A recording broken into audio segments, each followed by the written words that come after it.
bom? Comigo tudo, eu espero que com vocês também. Sejam todos bem-vindos à nossa sala, sejam todos bem-vindos aqui ao nosso canal. Sejam bem-vindos à nossa aula de Geografia. Como é o nosso momento de primeira aula, né? Eu queria aqui desejar a todos uma tarde muito abençoada. Que Deus possa dar a vocês, principalmente, força e discernimento para sustentar com muita clareza, com muita vontade, né?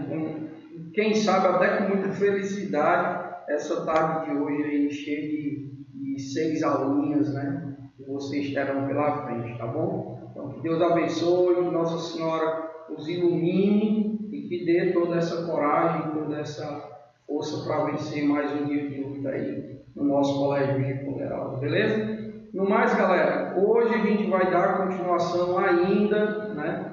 Aí no nosso último capítulo, que fala sobre, inclusive, deixa eu mudar aqui, né? Ô, professor, você esqueceu, doutor, aqui foi outra coisa, acho que é essa aqui, deixa eu ver. Pronto, né? Nós ainda vamos estar falando sobre o espaço agrário brasileiro e hoje a gente vai destacar algumas características do processo de modernização que ocorreu no espaço rural aqui no Brasil. E vamos também entender um pouco o porquê, né, dessa distribuição de terra ser tão gritante dentro do nosso país, né? A gente visto aí que as terras no Brasil elas são muito mal distribuídas e a gente vai entender um pouco aí o porquê que a gente chegou nessa situação na atualidade, tá? Como vocês podem perceber, a gente não tem um QR Code, eu já explicava isso para outros turnos. O aplicativo que eu usava para gerar o QR Code havia um limite, né, de QR Codes para criar e eu não sabia, e aí o bichinho não cria mais, aí eu vou tentar procurar um outro aplicativo para ver se eu continuo gerando. Mas quando eu mandar o link da aula, eu também já vou mandar o resumo para que vocês possam acompanhar aí durante a aula, tá bom? Não esqueçam de deixar nos comentários a frequência de vocês.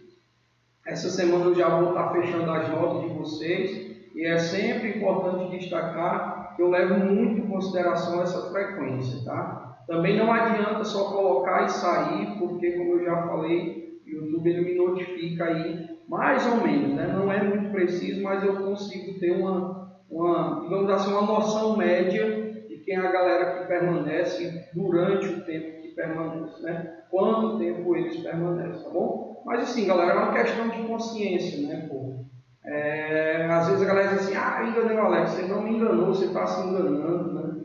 Porque quem precisa dessa parada aí, principalmente é você, tá? Então seria importante a gente ter esse nível de consciência de que se há alguém enganado aqui, esse alguém é você e não eu, tá bom? Mas vai uma questão de consciência, tá? Não deixe de colocar essa frequência aí, porque ela é muito importante para mim e principalmente para vocês, tá bom?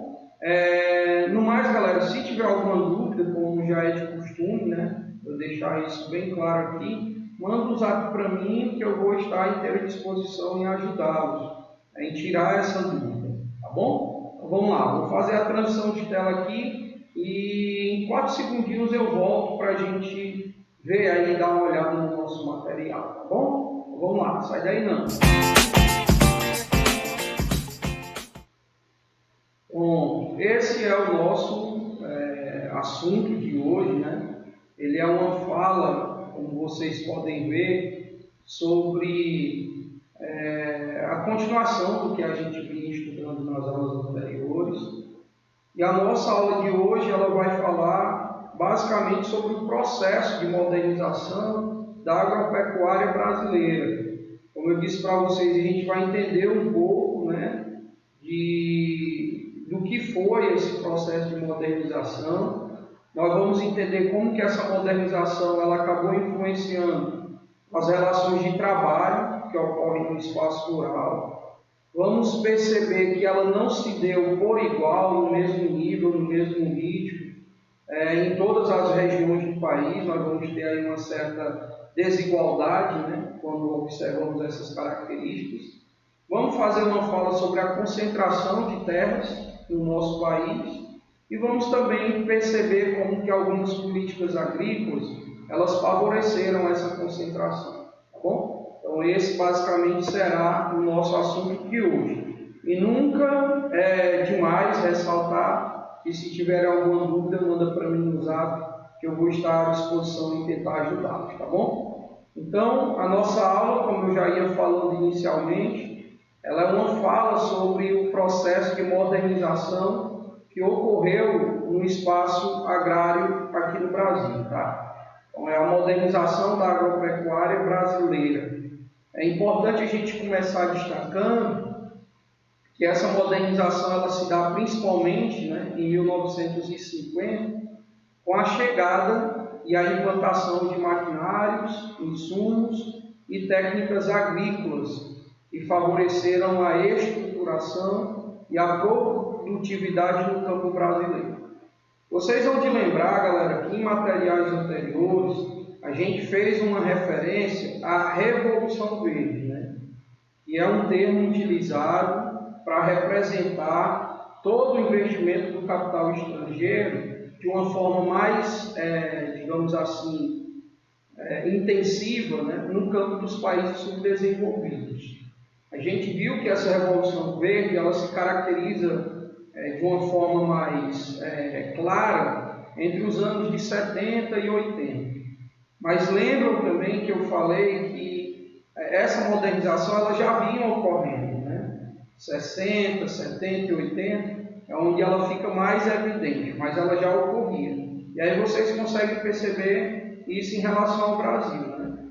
A nossa modernização agrária, podemos dizer assim, ela já vinha acontecendo desde 1950, com essa chegada aí, tanto de máquinas como também de insumos e técnicas que favoreciam a produtividade no campo brasileiro, tá? A participação do capital estrangeiro, como a gente já conversou em outras oportunidades, e também os subsídios, né, que era a ajuda dada pelo Estado, pelo governo brasileiro, através principalmente de empréstimos facilitados e juros baixos, eles vão favorecer a modernização das prioridades não, tá, galera? Das propriedades rurais, certo? Então a gente precisa perceber esse incentivo, ou essa participação, né? Tanto do capital estrangeiro, como também das políticas de governo que liberavam crédito, né, facilitado e com juros bem baixos para as propriedades rurais. Porém, toda essa facilidade ela vai, de certa forma, alcançar principalmente os grandes proprietários. Poxa, outro erro aí. Vou tentar prestar mais atenção na próxima, tá? Então, já tem dois errinhos aí que vocês precisam considerar, tá, galera? Quando ele fala ali, prioridades, na verdade, é propriedades, anotem aí para depois vocês consertarem. E um maior privilégio dos grandes proprietários e não graves proprietários, tá bom? Que aumentaram o seu poder de exportação das commodities, como principalmente o café, a laranja e a soja. E essa estratégia, né, ela ajudou a equilibrar a balança comercial brasileira, gerando superávit. Então vamos entender aqui, né, já que eu quebrei um pouco o raciocínio, pedindo para vocês consertarem essas palavras. Então o que é que acontece?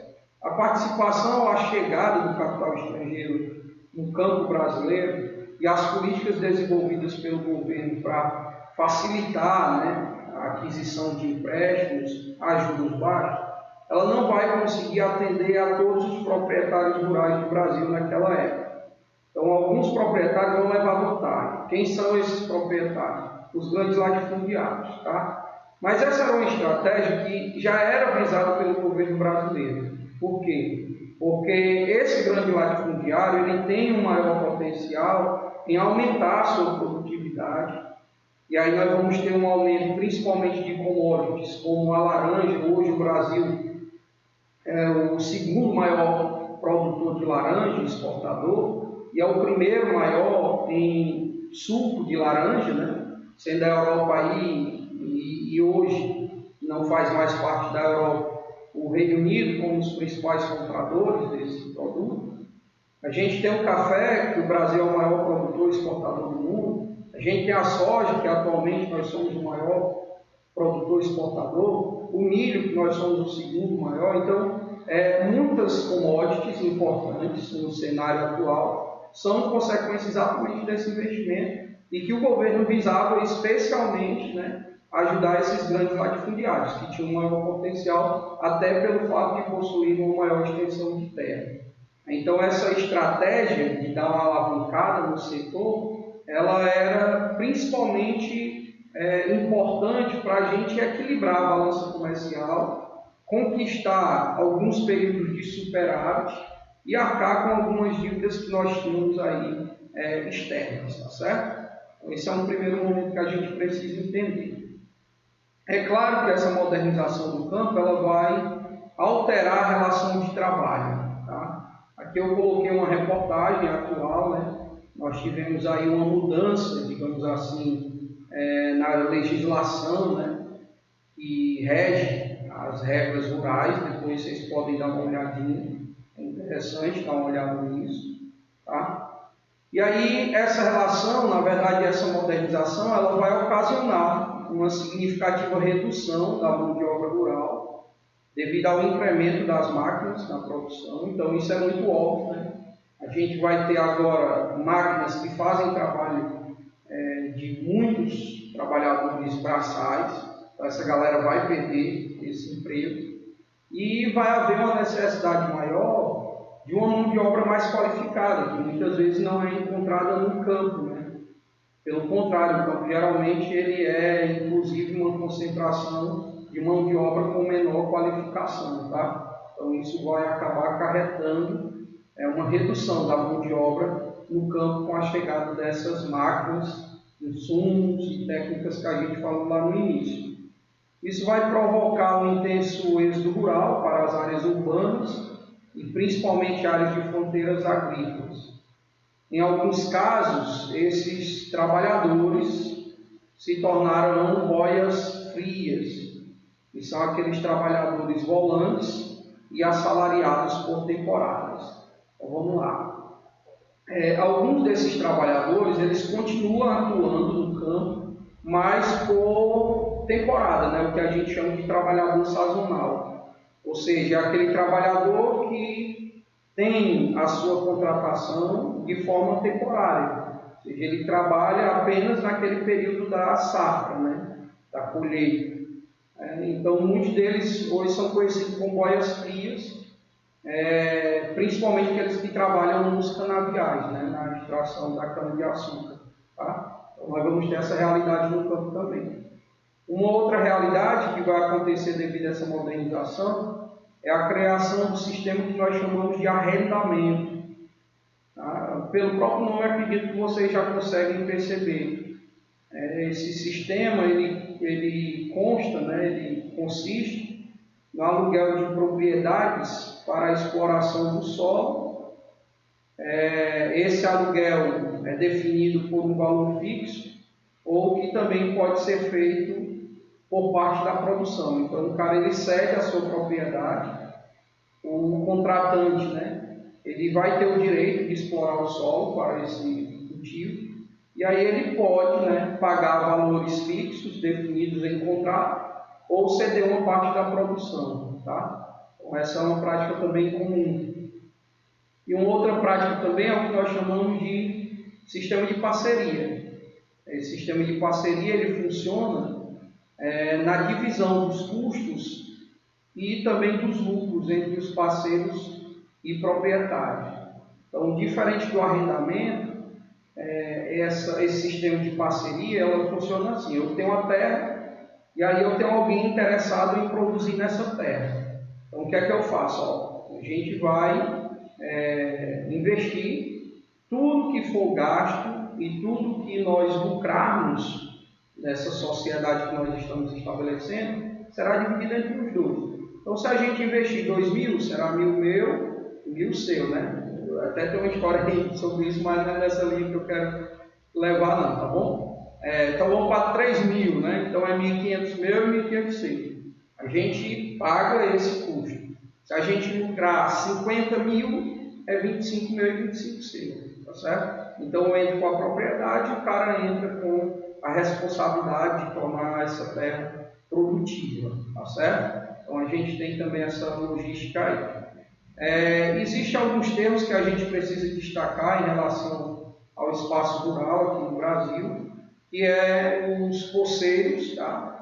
Que é uma galera que tenta se apossar de terras ociosas e devolutas de uma forma, digamos, ilegal, né? Então é assim, um cara, ele se aposta de uma terra, tem uma terra ali que não é utilizada, por isso que é ociosa, ou é uma terra do governo que dificilmente recebe fiscalização. Então ele vai lá, cerca esse terreno e constrói uma casinha lá só de migué, né? Aí quando um dono aparecer, ele vai, peraí, não sei o que, aí o cara vai alegar, geralmente na justiça, que aquela terra não estava sendo utilizada e ele se apropriou, porque ele precisa da terra para sobreviver, para morar, isso, aquilo, outro. E muitas vezes a justiça ela dá causa-ganha para esse poceiro, mesmo sabendo que o cara é mal intencionado, mas existe uma lei chamada de uso capião, né, que acaba dando direito para essa galera, tá? Então existe isso no campo e existe ainda um outro cara que ajuda os poceiros, que é o que nós chamamos de grileiro, né? O grileiro, na verdade, ele é responsável em falsificar documentos com a finalidade de se tornar proprietário de terras. Essas são outras realidades que a gente encontra no campo do nosso país, tá? Alex, como assim grileiro? Esse nome, galera, ele vem inclusive da técnica, né, do método que os caras utilizam para falsificar esse documento. Eles vão no cartório, dizem ser dono de um terreno com determinadas dimensões e localização. Aí o cartório fornece esse documento, muitas vezes esse dono de cartório ele recebe suborno para fazer isso, né? E aí o cara vai e coloca esse documento dentro de uma caixa e coloca grilos dentro dessa caixa também. E aí a fezes e a urina do grilo, ele deixa o documento com um aspecto de velho, né? Aí vamos supor que alguém aparece lá com um documento dizendo que é dono do terreno. Aí o dono do cartório, tá estranho isso aqui. Aí vai lá o grileiro com um documento, com uma data muito antiga e com aparência de antigo, dizendo que o terreno é dele. Não, tá aqui, esse meu terreno aqui, recebi de herança do meu tataravô em 1750, e aí o aspecto do documento realmente parece, né, que aquilo é verídico, tá? Então são dois jeitinhos brasileiros que a gente encontra aqui no campo. O poceiro e o grileiro, que infelizmente se configuram como atividades ilegais, né? E que acaba, de certa forma, sendo muito comum no campo brasileiro, né? Tem até um estudo que diz que tem terrenos dentro da Amazônia, por exemplo, que possuem mais de 3, 4 mil registros, tá? Por conta desse tipo de prática. Em relação ainda à modernização, nós vamos perceber agora que nem todas as regiões conseguiram se modernizar, né? Digamos, no mesmo ritmo e na mesma intensidade. Sugiro que depois vocês dêem uma olhadinha também nesse mapa e vai ajudar um pouco vocês a entenderem essa modernização desigual, tá? Então, a modernização ela ocorre de forma desigual, sendo a região centro-sul impulsionada pela agricultura comercial, e é a região que tem o maior nível de modernização. Essa foi impulsionada pela instalação de agroindústrias, que é aquela indústria que trabalha exclusivamente com a produção que vem tanto da agricultura quanto da pecuária, usinas de açúcar e álcool, fábricas de óleos vegetais e sucos concentrados, entre outros. A presença da agroindústria ela vai acelerar a modernização da produção agrária e vai estabelecer o fornecimento para o mercado interno e externo. Ou seja, ela vai aumentar não só na modernização dos produtos que vêm da agricultura e da pecuária, mas também vão favorecer uma maior capacidade de abastecer os mercados, tanto do próprio país como do mercado estrangeiro. Uma outra situação é a criação de cooperativas, que é uma associação feita pelos pequenos e médios proprietários rurais, que visa aumentar principalmente a concorrência dessas propriedades e conseguir melhores condições no mercado mundial. Tá? Então, essas pequenas e médios propriedades por si só não conseguiriam concorrer com os grandes proprietários, então elas se juntam para aumentar a sua força, né, de concorrência e também conseguir benefícios, né, através dessas cooperativas ou associações. Bom, e tem uma outra também, que é o que nós chamamos de integração vertical, e ela acontece a partir da parceria entre pequenos e médios proprietários, agora não em forma de associação, né, e os agroindustriais. Né? Esses agroindustriais eles vão fornecer todas as condições e garantias de compra desse pequeno e médio produtor, e esse pequeno e médio produtor vai ficar responsável em garantir o sucesso da atividade até as condições ideais. Vou explicar para vocês aqui também, para ficar fácil de perceber. Acontece assim, vamos supor que eu sou um pequeno proprietário e aí tem uma indústria, uma agroindústria de suínos, né, de carne, de porco, e fecha um acordo comigo, essa integração vertical. Aí ele, durante certo tempo, ele vai deixar 1000 porcos lá na minha propriedade. Aí ele me dá os 1000 porcos, ele me dá a ração, ele me dá a vacina, ele me dá acompanhamento veterinário. E eu fico responsável em zelar pelo bom funcionamento da propriedade. Então, eu seria o responsável para que daqui a 6 meses essa agroindústria vá na minha propriedade e tenha todos esses porcos já no momento certo do abate. Né? E aí a agroindústria vem, tira todos os custos que ela me deu de benefício e me paga a diferença. Né? Então, isso é o que nós chamamos de integração vertical, que é muito comum, principalmente no centro-oeste do país e na região sul. Tá? A concentração de terras no Brasil. É importante a gente destacar que a má distribuição, de novo, né, das terras no Brasil ela é uma herança histórica. Lá no período colonial, né, com a criação das chamadas capitanias hereditárias, que a gente já conversou em épocas anteriores, tá? A distribuição das Seis-Marias por parte dos capitães donatários, vocês devem conhecer isso quando estudaram história, com o objetivo de desenvolver atividades econômicas e ocupar o território. Então, isso fez com que muitas terras fossem parar na mão de poucos. Vocês devem lembrar, galera, que nesse período Portugal só doava as terras, né, para ricos, né, para a burguesia europeia. Então não era qualquer pessoa que tinha direito à terra. Né? Eles levavam em consideração o poder aquisitivo desse proprietário. Então eles doavam a capitania hereditária inteira para uma única pessoa. Então isso já começa, né, a se caracterizar como uma grande concentração na mão de poucos.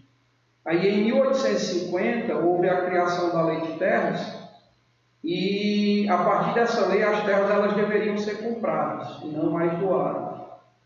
E aí você consegue perceber, se o pobre que nunca teve uma terra, que nunca teve condições de produzir e nem de se desenvolver economicamente, como é que ele iria comprar? Consequentemente, quem seriam os compradores? Aqueles que historicamente tiveram as terras, receberam as terras de Portugal. Então isso era muito óbvio. Isso acaba também favorecendo os grandes latifundiários, que já tinham condições, né, para a compra dessas terras, e tornando cada vez mais difícil a compra dessa terra por parte dos com menores poderes aquisitivos. Tá? Então percebo que essa má distribuição de terra ela é uma herança histórica, desde o período das capitanias hereditárias até a assinatura da Lei de Terras em 1850. Aqui tem um gráfico que mostra um pouco essa distribuição de terras no Brasil e tem algumas notícias relacionadas à concentração de terra no nosso país. Para finalizar, nós vamos ver aqui também algumas falas sobre as políticas agrícolas e também vão contribuir contribuir para essa situação a criação dos latifúndios e das monoculturas, né? Então, além dos aspectos históricos, que a gente já mencionou anteriormente, que contribuíram para a concentração de terras, as políticas agrícolas também influenciaram a formação dos latifúndios, tecnicamente falando e financeiramente também. Então, quando eu tenho uma grande porção de terra na mão de um único proprietário, basicamente esse proprietário ele terá todas as condições técnicas e também econômicas para se tornar um grande latifundiário. Isso é muito fácil da gente perceber, né? Os pequenos proprietários, por sua vez, né, vão se endividar para tentar acompanhar a modernização no campo, e essa tentativa ela acaba que fazendo ou obrigando, né, esses pequenos proprietários a vender as suas terras para honrar suas dívidas com os bancos. Então, a galera que até tentou pedir empréstimos, acompanhar a modernização, muitos deles vão falhar e, por conta dessa falha, terão que vender as suas terras para pagar suas dívidas, né? Muitas dessas famílias vão migrar para as cidades em busca de melhores condições de vida e vão ocupar, basicamente, as áreas periféricas e viver em condições inadequadas, né, nos grandes centros urbanos, o que vai gerar, inclusive, muitos problemas da urbanização que a gente também já estudou no material anterior, né, em materiais anteriores, tá bom? Então, essa era a nossa aula de hoje. Eu espero que os senhores tenham entendido, as senhoras também, claro. Está bem resumido, mas traz aí uma série de informações que vai ajudar muito vocês a entenderem esse processo de modernização que ocorreu no campo do nosso país. Beleza? Pronto, galera. Então, no mais, né, esse era o nosso assunto. Eu espero realmente que vocês tenham entendido. Se não tiverem, mandem um zap para mim que eu vou estar aqui à disposição. E que tenham uma tarde muito boa, muito proveitosa, né? Que Deus abençoe vocês, a família de vocês.